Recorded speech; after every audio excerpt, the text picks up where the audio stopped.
Bismillahirrahmanirrahim. Assalamualaikum warahmatullahi wabarakatuh. Alhamdulillahilladzi ghamara safwata ibadih bila ta'ifi taksisin taulan wa amtinana wa allafa baina qulubina fa asbahna bi ni'matihi ikhwana wa naza'al ghilla min sudurina fadilna fid dunya asdiqa'a wa ikhwana wa fil akhirati rufaqa'a wa khillana. Allahumma salli wa sallim wa barik ala rasulillah sayyidina wa maulana wa habibina Muhammadin wa ala alihi wa sahbihi wa man tabi'ahum bi ihsanin kaulan wa fi'lan wa adlan ila yaumil qiyamah. Amma ba'd, fa ya ayyuhal hadirun wal mustami'un al kiram, sahabat-sahabatku para pecinta Allah yang mencintai Allah dan insyaallah dicintai dan disayangi Allah Subhanahu wa taala. Alhamdulillah wa syukurillah ala nikmatil maula. Pada kesempatan yang berbahagia ini kembali kita dapat berkumpul, bertatap muka, bermuajahah dalam kajian rutin kita di PT Sadina Land yang alhamdulillah hari ini sudah memasuki episode yang ke-7639. Ya, Masya Allah, dihadiri 6.734 partisipan baik dari alam nyata maupun dari alam gaib, ya, dalam suasana keakraban yang luar biasa, ya. Cukup hangat sekali, ya. Ya, kenapa asik kalian? Iya, tadi siang saya ceramah di Hotel Swiss Bell kedinginan. Jadi alhamdulillah teman-teman yang berbahagia. Ya gini, punya AC tapi nggak punya duit buat nyuci.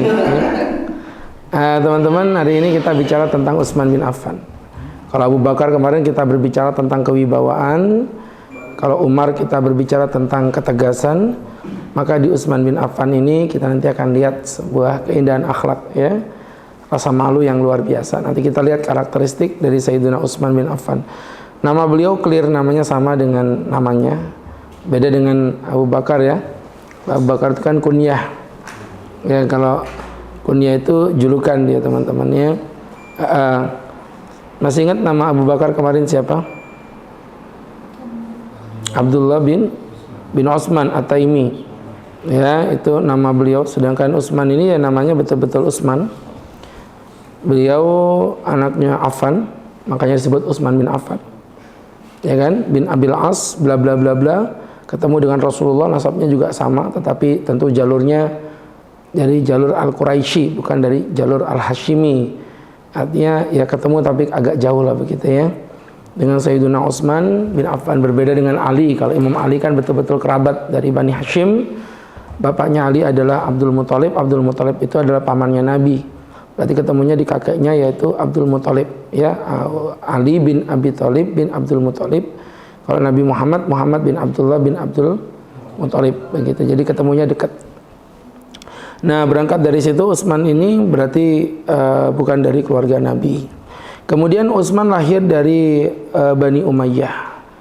Orang kalau nyebut Umayyah aja udah ngomongnya itu udah mesti apa istilahnya, ya, mindsetnya ini keluarga orang kaya. Ya, jadi kelompok Bani Umayyah, kabilah kaya raya yang masyhur di kalangan Bani Quraisy. Beliau memiliki status ekonomi yang cukup tinggi, tapi uniknya Utsman dengan keadaan yang kaya raya, beliau sangat rendah hati. Ya, Ustaz perhatikan memang kayak gitu sih gayanya. Orang kalau kaya raya, kaya banget, mesti kelakuannya kayak orang nggak punya. Ya, coba kalian lihat itu, para konglomerat itu HP-nya biasa aja. Serius, saya itu sering ketemu dengan orang-orang kaya dalam kajian-kajian. Saya perhatikan HP-nya itu standar aja. Ya, biasanya yang anak-anak alay gitu itu yang HP kredit itu kan, HP-nya mahal-mahal yang bisa dilipat-lipat itu, ya, udah kayak dosanya itu bisa dilipat-lipat. Jadi teman-teman, serius, itu Pak Wali Kota yang dulu namanya Pak Rizal Effendi, itu sama saya HP-nya masih bagusan saya. Serius, HP beliau Masya Allah yang jadul banget, Nokia yang bisa dilipat dua gini tuh loh, yang ada keyboardnya itu. Ini kan jadul banget itu. Jadi saya perhatikan orang kalau kaya-kaya banget, gaya hidupnya itu santai gitu. Ya karena dia udah menikmati kekayaannya itu udah biasa gitu. Biasanya agak alay-alay itu yang suka suka flexing. Itu biasanya kalau nggak OKB orang kaya baru, atau OKP orang kaya palsu. Ya.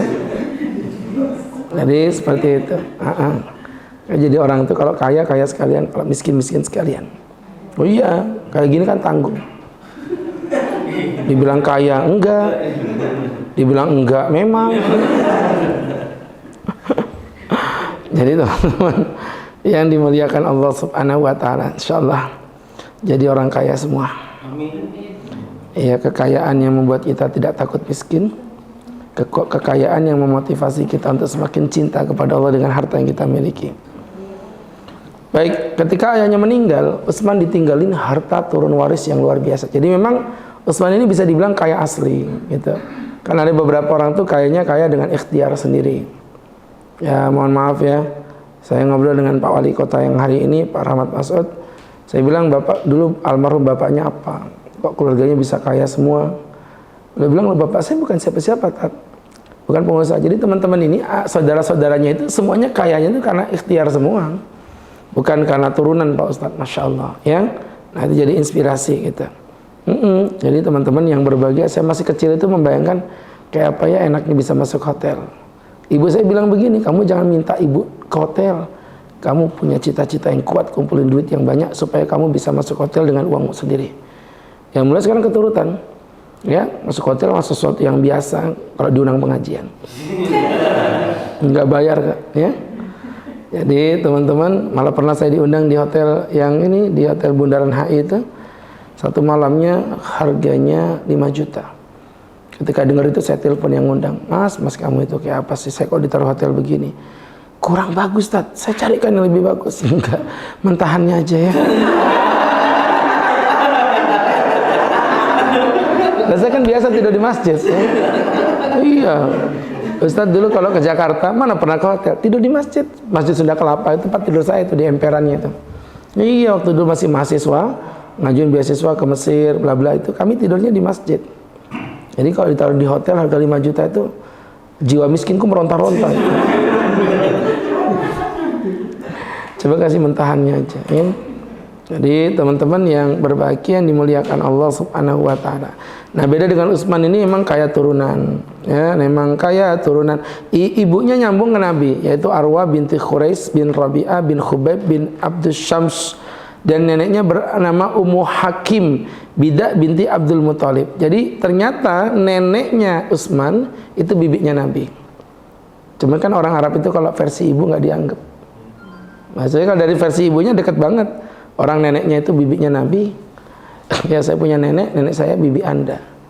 Ya berarti kan Anda dengan ibu saya bersaudaraan itu. Ya, masih ada kekerabatan dekat. Baik, itu tadi maksudnya begitu. Untuk ciri fisiknya beliau sedang ya. Kalau kemarin Abu Bakar kan tinggi kurus tinggi, beliau tingginya sedang. Kalau Umar tegap, bodinya besar. Kalau beliau juga sedang. Jadi sedang-sedang lah. Al-Imam Az-Zuhri mengatakan beliau berwajah rupawan.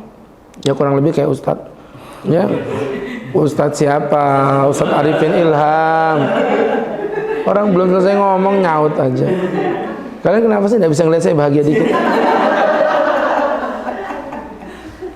Iya. Ini ngomong-ngomong kok orangnya makin dikit, ini memang karena orangnya dikit atau memang lagi pada keluar? Lagi pada keluar. Oh. Dari anak magang juga, Ustaz. Enggak, beda. Saya bisa bedain kok yang magang sama yang enggak.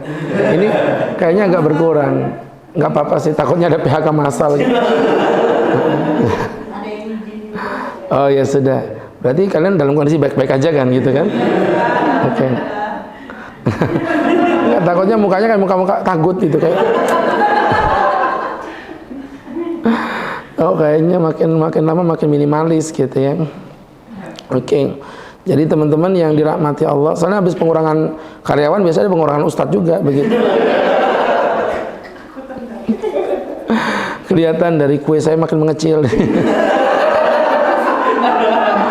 Ya kan, terus AC-nya juga kelihatan udah mulai mati-mati gitu.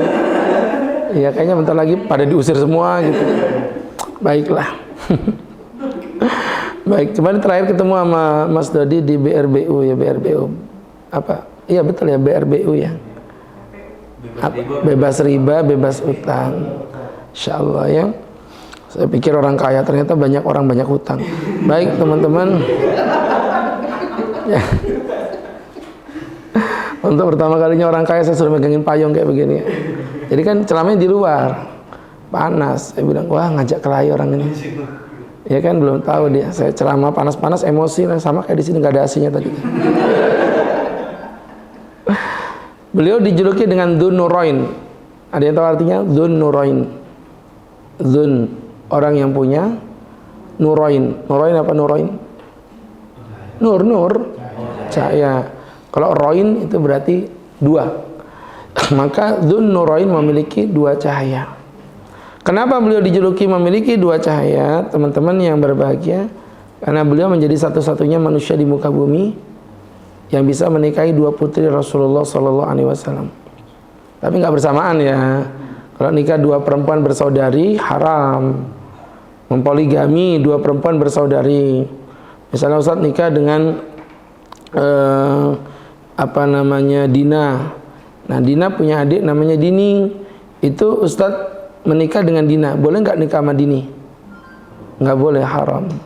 Dina ini nama pendek ya, nama panjangnya Dinosaurus.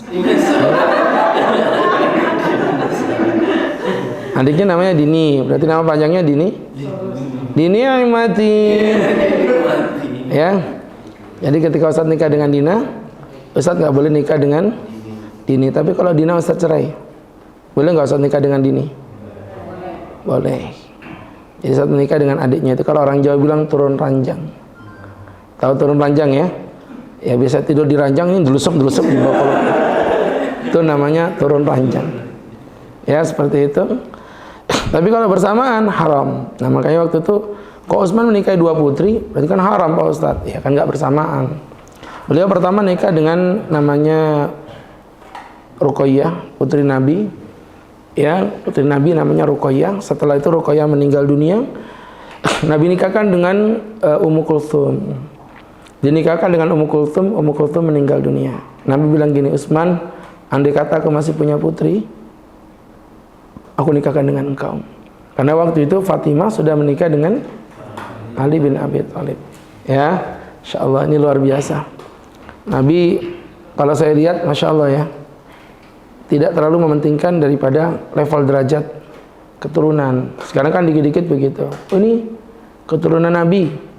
Haram menikah dengan laki-laki yang biasa. Saya bilang gini, di fikih itu ada pembahasan, masalahnya gini aja. Masalahnya si anak perempuan berhak menolak kalau bapaknya menikahkan dengan yang keturunannya di bawah level nasabnya, atau orang tua punya hak menolak keinginan anak menikah dengan laki-laki yang levelnya di bawah. Itu hak. Ini Sarifah nih, perempuan nih, nikah dengan orang biasa nih, ya kan, kayak Ustadz misalnya. Sekarang tergantung si perempuan ini mau nggak, mau, bapaknya mau nggak, oh mau, begitu, ya udah sah. Ini sekarang yang terjadi nggak, ngeri, kayak dilaknat, dikutuk, anak turunannya kan bla bla bla bla bla. Subhanallah, saya bilang dapat dari mana itu ilmu fikihnya? Hatta madzhab Syafi'i sekalipun memperbolehkan, cuman dijadikan batasan. Gini loh maksudnya, nggak, kata Imam Syafi'i gini, kalau misalnya nih saya bapaknya nikahkan anak perempuan saya Sarifah dengan laki-laki biasa, ini berhak nolak, gitu aja. Atau ini saya mau nikah dengan orang biasa, bapaknya bilang aku nggak mau, itu berhak nolak. Tapi kalau bapaknya mau dan perempuannya mau, nggak ada larangan. Dan dalil terkuatnya teman-teman yang kita bahas ini, ya, di mana Utsman, kita sepakat toh, beliau orang biasa ya, bisa menikah dengan dua putri Nabi. Nah mereka berdalil katanya Fatimah dinikahi Ali karena selevel sederajat. Lah Ali nikahin Fatimah itu cuma satu, paham? Sedangkan Utsman menikahi putri Nabi ada dua, gitu loh. Jadi yang seperti ini efek dampak sosialnya cukup tinggi teman-teman. Saya punya teman Sarifah, tapi kelakuannya memang dia gaul banget, gitu loh. Jadi dia teman saya, teman dekat saya di Samarinda. Waktu kami masih, saya belum nikah waktu itu malam, dia tuh selalu bercandain saya, kan lebih tua dari saya umurnya kan, bro, cariin dong jodoh gitu. Saya cariin jodoh ini, enggak mau aku maunya harus yang Habib, dia bilang gitu. Tapi setiap saya kenalkan Habibnya mundur, ngeliat kelakuannya. Assalamualaikum ukti, apa kabar guys? Habibnya takipai memang sudah. Langsung mundur teratur. Tapi saya carikan orang yang biasa menerima keberadaan dia. Ya dia nggak mau karena dia harus katanya amanat ibunya harus Habib. Jadi dia tuh lebih tua dari saya. Saya punya anak 3, dia belum nikah waktu itu. Jadi baru menikah kemarin ini. Saya anak 4 baru dia nikah. Ya, saya punya anak 4 baru dia nikah. Padahal umurnya lebih tua dari saya. Kebayang umurnya tua banget kan. Sampai digodain sama teman-teman tuh, ya Allah Mel, saya bilang gitu, udah. Kamu daripada susah-susah kayak begini kamu ya. Nikah udah dengan orang biasa aja. Enggak berubah darahmu, tenang aja. Ya, enggak bisa Pak Ustadz. Pokoknya harus carikan yang Habib juga. Ya akhirnya ketemu nikah sama Habib. Tapi ya mohon maaf. Ya tua banget, duda gitu ya. Duda gitu ya. Saya bilang ya mungkin itu jodoh kamu, ya sudah kamu jalani yang amanah ibumu seperti itu. Ala kulli hal, teman-teman yang berbahagia, kalau saya sih memandangnya begitu. Mungkin tidak semua orang setuju dengan pendapat saya, tapi saya bisa mempertanggungjawabkan secara fikih. Artinya selama ini beredar itu menurut saya bukan fikih, itu masalah semangat. Melaknat itu yang nikah dengan Syarifah bla bla bla bla, nanti anaknya bukan anak Nabi, Rasulullah sedih bla bla. Lah emang yang dinikahi Utsman jadi anaknya Nabi, keturunan Nabi? Enggak tah. Gitu loh maksudnya ya. Jadi saya pikir nggak berlebihan sampai di level itu. Kalau dalam kondisi memilih, saya bilang ya sudah, jangan menikah dengan Syarifah. Oke, clear. Tapi dalam kondisi cinta kan orang nggak bisa digituin. Kalau orang cinta, ya kan? Cinta itu kadang-kadang tak ada logika. Ya kan? Begitulah kata Agnes Monica. Orang ada perempuan cowan tuwik, bisanya menikah sama laki-laki cobolowek. Saya bercandain aja, mau kayak apa? Ustadz, saya bukan orang dipelet, saya sadar kok suami saya itu jelek, dan saya sadar saya cantik, saya bisa dapat yang lebih ganteng dari dia. Mata saya nggak buta, tapi mohon maaf Tat ya, ketika di samping dia ada perasaan tenang, tentram, cinta yang tidak bisa diungkapkan dengan kata-kata. Ya Allah, dan itu cerita istri saya sendiri. Jadi teman-teman yang dimuliakan Allah,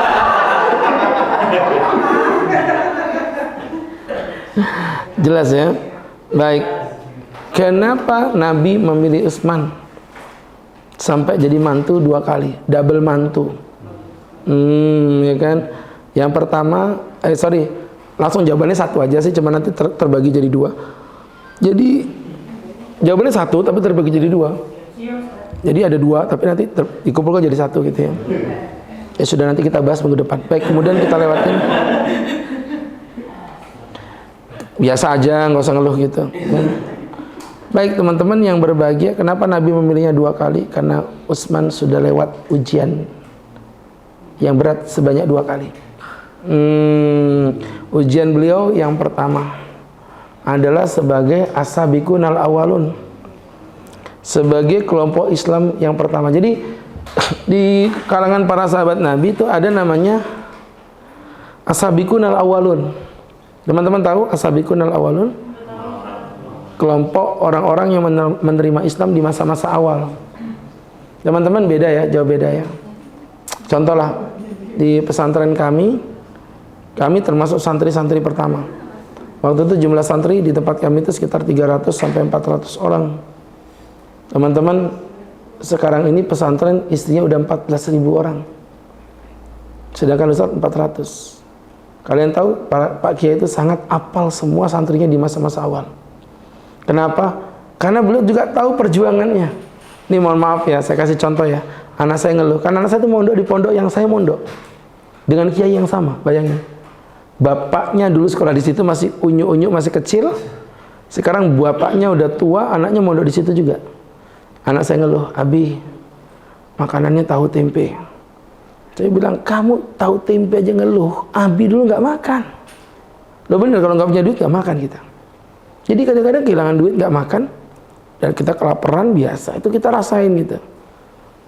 Sekarang mohon maaf ya, airnya kotor. Air kotor itu jauh lebih indah dibandingkan Abi dulu nggak punya air. Dulu kita nggak punya air, kering betulan, kita ngandelin sumur aja. Dan kalaupun ada air kan Gresik itu daerah apa namanya kapur ya. Airnya itu kayak putih gitu, kayak air kapur gitu. Nggak layak sebenarnya kalau dibuat mandi, dibuat untuk mohon maaf mandi itu badan tambah kotor. Tapi itu perjuangan kami dulu seperti itu. Makanya sampai hari ini tuh Pak Kiai masih apal dengan saya.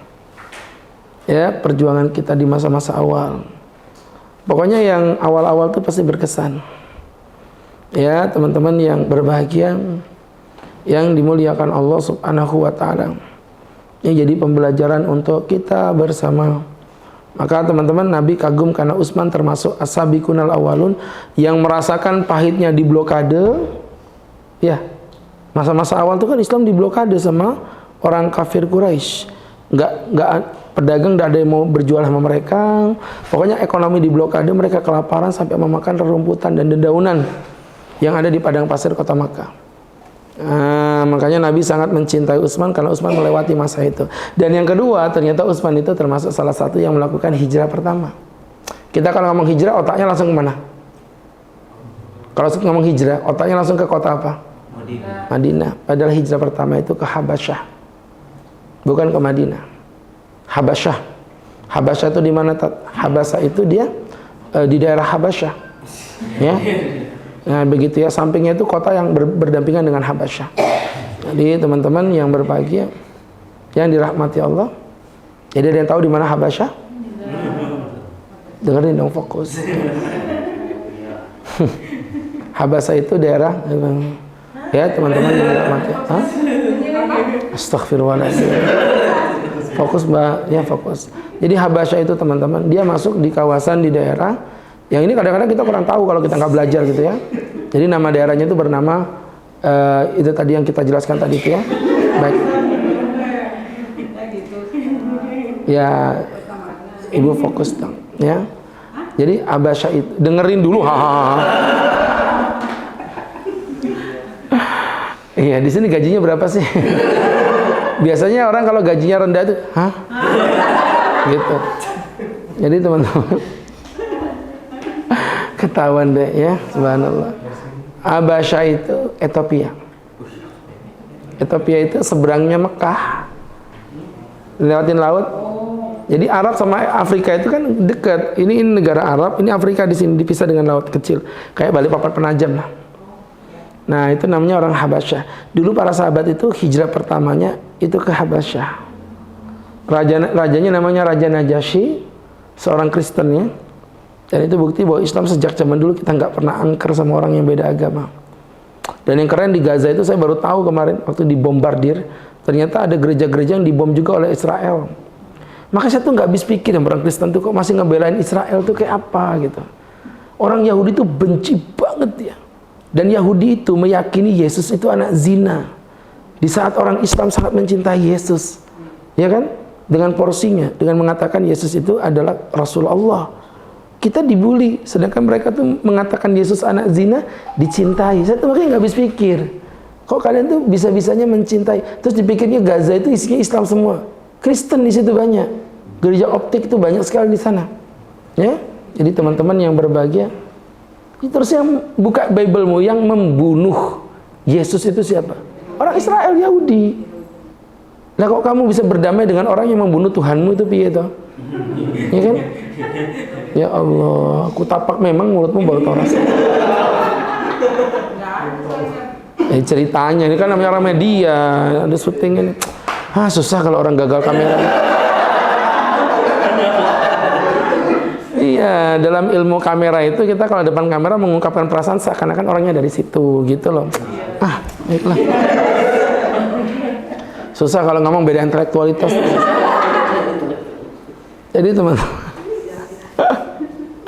Jadi teman-teman bercanda. Jadi sahabat-sahabatku yang dirahmati Allah Subhanahu wa taala, itu tadi ya. Ya ternyata Utsman ikut hijrah, dan gila lagi apa ya Utsman ya? Orang hijrah itu di mana-mana miskin. Kenapa? Karena orang zaman dulu kan nggak sefleksibel sekarang ya. Sekarang itu kalau hijrah kan gampang. Suruh Ustadz ke Papua nih misalnya nih. Rumah Ustadz misalnya ada 5, Ustadz jual. Jadi duit masukkan rekening. Ustadz punya mobil, Ustadz jual, masukkan rekening. Punya duit, masukin rekening. Kalau perlu istri, masukin rekening. Ya, berangkat Ustadz ke Papua, bawa apa? ATM. Sampai sana ambil, beli, selesai. Jadi hijrah zaman now simple, tapi hijrah zaman dulu kayak apa? Ya kan? Harta itu susah dibawa zaman dulu. Nah, disitulah sahabat-sahabatku yang dimuliakan Allah Subhanahu wa ta'ala. Ini jadi pembelajaran untuk kita bersama bagaimana hijrah. Di zaman dulu itu luar biasa. Orang miskin. Khusus Utsman beda, dia hijrah makin kaya. Mau tahu kenapa? Karena beliau itu kan orangnya bisnis. Jadi ketika dia hijrah, dia membawa benda-benda yang di Ethiopia udah diperkirakan nggak ada. Orang kalau otaknya ada bisnis begitu. Oh iya, dimanapun ada peluang dia datang ke situ. Dia ngelihat ada peluang. Oh ini lagi COVID, dia jualan masker, gitu. Ya kan? Jadi subhanallah, oh ini lagi rame-rame Palestina, dia nyetak bendera Palestina dijualnya. Itu namanya otak bisnis itu begitu. Ada peluang bisnis dimanapun dia akan datang itu. Ini dekat-dekat musim pemilu, misalnya dia siap untuk apa, cetak spanduk, buka-buka begitu. Teman-teman yang dirahmati Allah, udah dekat-dekat apa musim pemilu, dia siap jadi penjilat gitu kan. Jadi teman-teman dekat-dekat pemilu, ya dia pun mulai deketin umnya supaya hukum MK bisa dirubah. Jadi teman-teman yang dimuliakan Allah, itu di negeri Zimbabwe, bukan di Indonesia. Jadi teman-teman, itu tadi ya Sayyidina Utsman. Jadi kaya dia di sana, gila ya. Hijrah makin kaya. Kemudian berikutnya karakter. Karakternya Utsman yang pertama sayang istri. Allahu Akbar. Mirip kayak Ustaz. Ustaz sama istri itu langsung terbuka aja. Mi, Abi mau kawin lagi. Abi mau nambah istri. Syaratnya satu, Mi. Apa, Bi? Syaratnya istri kedua harus lebih cantik daripada kamu. Kenapa Abi tidak kawin lagi? Masalahnya mencari yang lebih cantik dari kamu tuh nggak mungkin ada.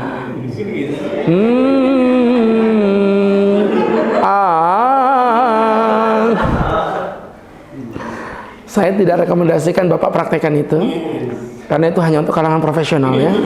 Bapak telat 3 detik aja dihantam memang Bapak. Datang coba, Mi, Abi mau kawin lagi, dihajar, buang. Belum selesai, Mi, astagfirullah, ada lanjutannya. Kutapak memang kamu ya. Jadi teman-teman yang dimuliakan Allah, beliau sayang istri. Di saat perang Badar itu bagi umat Islam bukan kayak perang yang menakutkan, enggak. Kalau bagi umat Islam, perang Badar itu perang yang dinanti. Ya kayak sama kayak pasukan Hamas itulah. Ketika mendengar pasukan Israel mau invasi darat, mereka bukannya ketakutan, malah senang. Kenapa malah senang? Karena ini saatnya untuk mengubur orang-orang Israel di bumi Palestina. Bagi mereka ini tantangan. Karena selama ini kan orang-orang Israel senangannya bom, kan kita nggak bisa ngelawan. Ya kalau ketemu, ayo hadap-hadapan kuat-kuatan tenaga ini. Nah, tapi ya Masya Allah ya, Allah maha luar biasa. Baru niat mau menginvasi aja, buminya udah bergoncang, banjir bandang, puting beliung. 3 hari mereka nggak bisa ngapa-ngapain. Sekarang terbaru lagi ditambah rakyat Israel menyalahkan Netanyahu dan minta untuk menurunkan Netanyahu. Ribut sekarang mereka secara politik. Belum perang aja mereka udah bunuh-bunuhan sendiri. Ya kan, Allah maha hebat. Yang dikucilkan dianggap kecil, yang dua dianggap hebat. Subhanallah, dua-duanya ngantem yang kecil. Dem. Bukannya kalah, ini malah ketawa. Sekarang yang dua ini cakar-cakaran. Subhanallah. Ya kan? Kelai sendiri nih di antara mereka. Akhirnya ancur-ancur sendiri. Kayak gitu. Teman-teman yang berbahagia, yang dimuliakan Allah. Artinya kalau kita pelajari, di dalam Islam itu perang Badar itu perang idaman. Hamas itu teman-teman kalau nggak diberkahi Allah, matilah dia. Kalian tahu Hamas itu siapa? Orang itu pasti nyangka Hamas itu pasukan perang atau pasukan tentaranya Palestina kan. Salah, Hamas itu organisasi.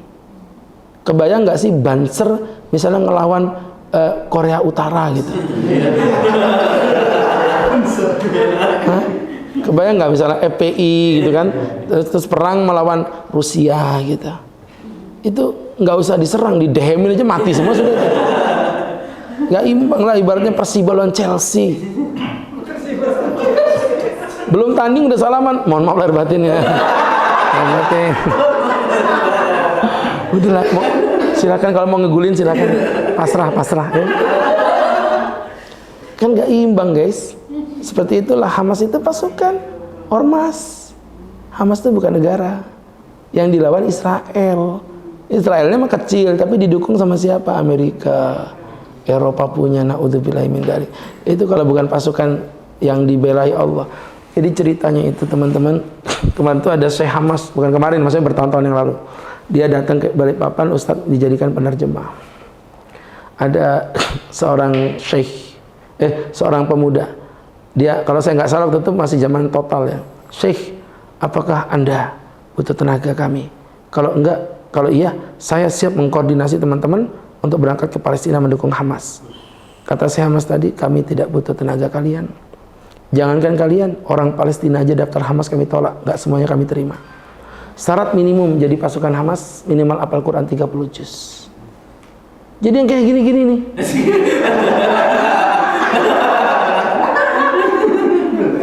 Kacang hijau campur es apel. Sorry, lo nggak level.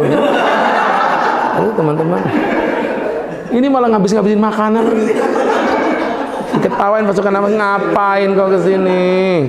Kerja sana Sadina sana. Cari market itu masih banyak belum laku tanahnya itu. Iya kan? Jadi teman-teman. Ya Allah ya. Jadi kalau kita belajar, teman-teman yang berbahagia, masya Allah, pasukan Hamas itu diberkahi Allah. Ya, dan saya yakin, aku yakin. Kalau invasi darat, saya yakin, aku yakin. Mereka habis itu. Dan mereka juga nggak bodoh, orang Israel masih mikir sampai sekarang. Gayanya aja teriak-teriak, kami akan invasi, kami akan habisi Hamas. 30 tahun bro, Hamas lebih tua dari ISIS. Hamas lebih tua dari Al-Qaeda. Al-Qaeda, ISIS udah habis. Kalau emang kau mau memberantas Hamas, habisin kalau bisa. Sampai hari ini nggak bisa. Karena ini pasukan yang diberkahi Allah Subhanahu wa Ta'ala. Ya, jadi teman-teman begitu.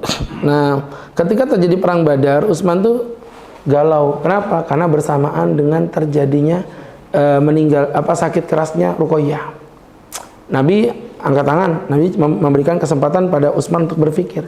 Dan akhirnya Utsman saking sayangnya dengan istrinya, dia meninggalkan perang Badar untuk merawat istrinya. Teman-teman mohon maaf ya, jangan membayangkan, Utsman paling takut perang. Hello, perang itu idaman mereka. Ibaratnya gini loh, Anda digebukin sama orang, tapi Allah ngelarang kalian balas dendam. Suatu saat Allah kasih kesempatan. Bagi kalian ini kesempatan ini menyenangkan apa menakutkan? Ya gitulah para sahabat itu. Mereka digebukin sama orang kafir, tidak boleh balas dendam. Coba bayangin, suruh sabar. Sampai perintah perang itu tiba di perang Badar. Tiba-tiba yang lain gembira menyambut perang Badar. Allahu Akbar, Allahu Akbar. Utsman malah ternyata ngurusin istrinya. Dan akhirnya betulan, Utsman tidak salah pilih karena waktu itu Ruqayyah betul-betul meninggal. Jadi kemenangan Badar itu dicederai dengan rasa sedih atas wafatnya putri Nabi yang bernama Ruqayyah. Satu. Yang kedua, pemalu. Utsman ini pemalu banget, masya Allah. Ya kayak Ustadz gini lah, agak pemalu. Malu-maluin. Ya. Nabi pernah memuji, kata Nabi, orang yang paling penyayang di antara umatku itu Abu Bakar. Orang yang paling tegas dalam menegakkan agama Allah itu Umar. Yang paling pemalu itu Utsman. Yang paling mengetahui halal haram itu Mu'adz bin Jabal. Makanya Mu'adz dikirim Nabi ke Yaman untuk berdakwah. Yang paling hafal Quran itu Ubay bin Ka'ab. Ubay bin Ka'ab ini adalah imamnya para sahabat. Ketika Nabi meninggal, yang imamin Ubay bin Ka'ab. Yang paling mengetahui ilmu waris namanya Zaid bin Sabit. Dan yang paling terpercaya adalah Abu Ubaidah bin Al-Jarrah. Orangnya sangat dipercaya oleh Rasulullah.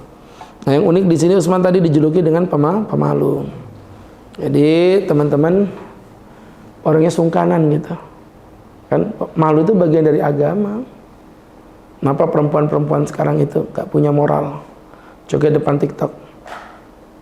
Tahu goyang pargoy? Ya, goyang pargoy. Kalau yang ngomong gak tahu, itulah pelakunya. Ya, iya kelihatan dari mukanya. Jadi teman-teman, goyang pargoy itu kan kalau dilakukan sama perempuan yang notabene-nya memang nggak berjilbab, I don't care lah. Selesai emang urusannya, dia nggak pakai hijab, memang nutupin, bukain auratnya.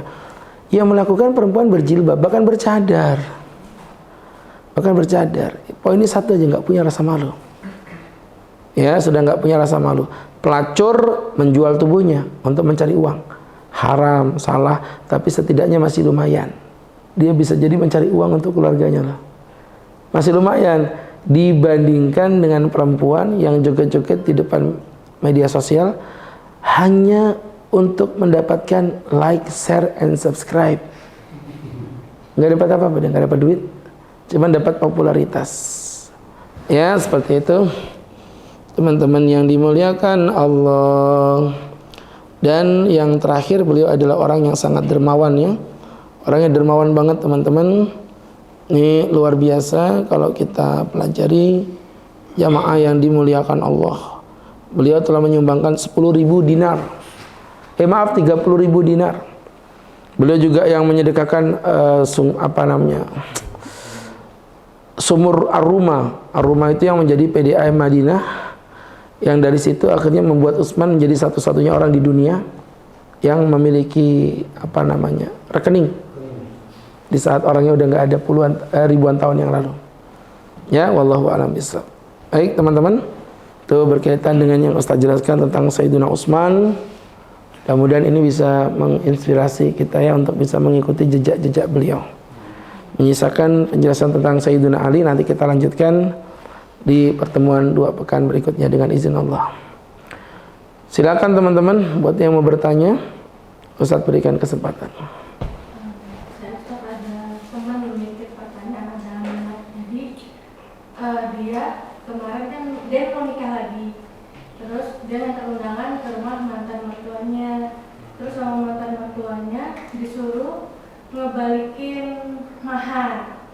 Katanya kalau memang ada syariatnya katanya seperti itu. Jadi kalau nggak mau. Sebentar, teman mbaknya ini perempuan apa laki? Perempuan. Oh perempuan. Ya. Kok bahasanya nikah lagi tadi tuh saya nyambungnya ke poligami. Berarti intinya dia ya sudah bercerai tapi mau nikah. Ya. Oke, terus? Sudah bercerai terus mau nikah. Itu waktu dia nganterin undangan. Paham. Mantan mertuanya sama mantan mertuanya dipesenin disuruh ngembaliin maharnya, karena kalau dia nggak ngembaliin nikahnya nggak sah dan nggak berkah gitu sih ya. Dia dibilangnya seperti itu. Jadi dia dalam keadaan bingung karena dia mau menikahnya minggu depan. Jadi dia tadi malam nelfon saya suruh nanyakan bagaimana itu sebenarnya. Baik, pertama sampaikan salamku kepadanya. Dan katakan aku menantikannya di sini.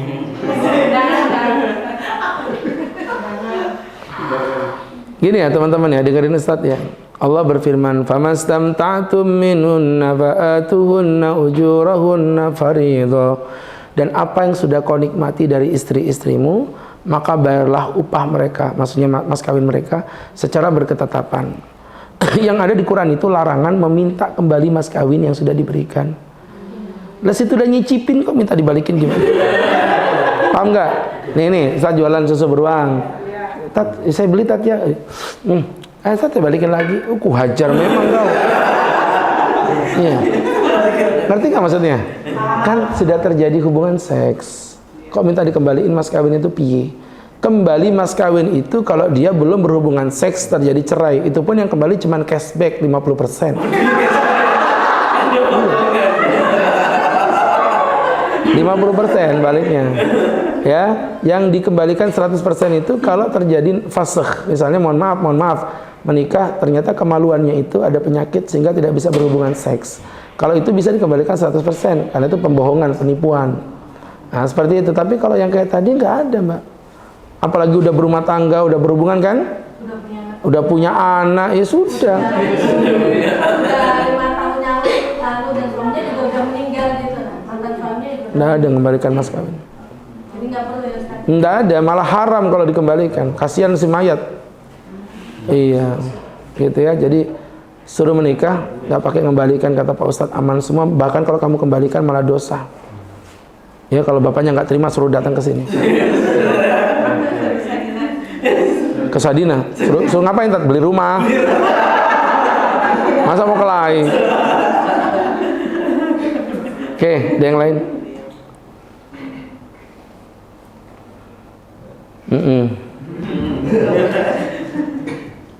Hikmah apa yang bisa kita ambil kan kalau menurut sejarahnya itu 3 dari beberapa presiden ini akhir hidupnya itu terbunuh.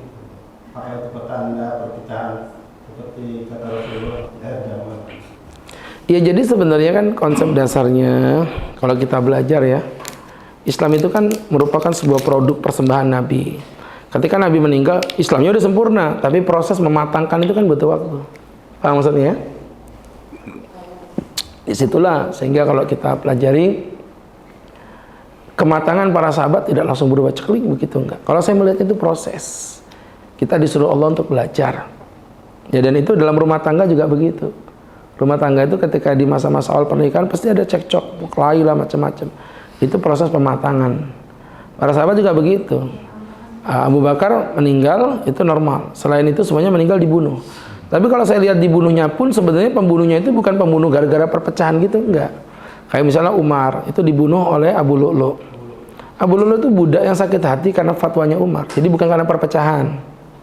Ya, kemudian Utsman dibunuh oleh orang yang tidak jelas. Ya, seperti itu. Kemudian kalau Imam Ali juga sama, terbunuh karena kasus. Jadi artinya lebih pada kriminal sih, bukan mengarah pada perpecahan umat. Peperangannya ada. Sampai 2 kali kok, perang Siffin, perang Jamal itu. Ya. Ya, biasalah Mas kalau namanya sebuah produk. Bahkan perusahaan seperti Sadina gitu. Kalau kita membandingkan berproses. Pasti ada problem-problem dan lain sebagainya. Jangan samakan kayak Sinarmas yang udah puluhan tahun, artinya mereka udah matang gitu. Ya, seperti itu. Baik. Ada yang lain?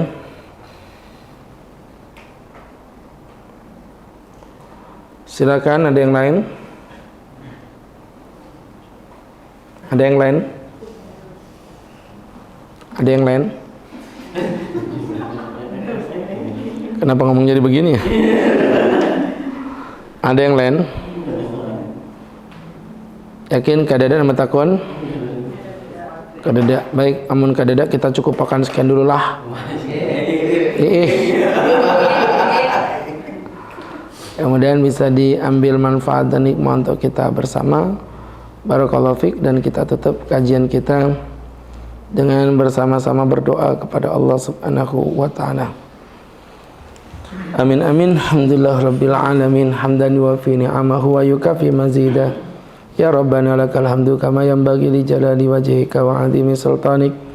Allahumma salli wa sallim wa barik ala rasulika Sayyidina Muhammadin fil awalin wal akhirin wa fi kulli waqtin wa hin wa fil mala'il a'la ila yaumiddin. Ighfir dhunubana wastur uyubana wa nawwir qulubana wa wajhana binuril iman la tada' lana dhanban illa ghafarta wala aiban illa satarta wala hajatan illa adaita wala hamman illa farasta. Rabbana atina fid dunya hasanah wa fil akhirati hasanah wa qina adzabannar. Rabbana iftah 'alaina futuhal arifin waghfir lil mudnibin wa taqabbal taubatat taibin bi rahmatika ya arhamar rahimin. Rabbana wa sallallahu ala sayyidina Muhammad nabiyil ummi wa ala alihi wa sahbihi wa sallam warzuqna lahul mutaba'ati lahu dhahiran wa batinan ya arhamar rahimin. Bi fadli subhanaka rabbika rabbil izzati amma yasifun. Salamun alal mursalin alhamdulillahi rabbil alamin. Terima kasih. Barakallahu fiik. Billahi taufik wal hidayah. Assalamualaikum warahmatullahi wabarakatuh.